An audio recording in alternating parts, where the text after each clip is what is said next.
Goaka xin chào, hôm nay mình trên tay bộ keycap XDA Starry Night.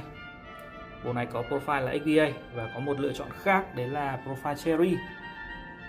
Tông màu chính của bộ keycap là màu xanh. Các chi tiết được in rất sắc nét. Keycap theo cái phong cách tranh của họa sĩ Van Gogh. Thấy các cái đường nét rất là nhỏ nhưng mà không hề bị lem màu. Keycap được in 5 mặt, cả những cái mặt bên cũng rất chi tiết.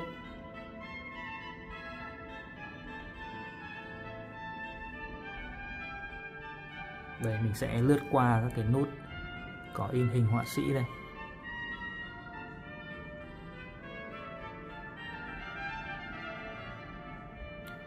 Mỗi một nút trên bộ keycap này gần như là một tác phẩm nghệ thuật.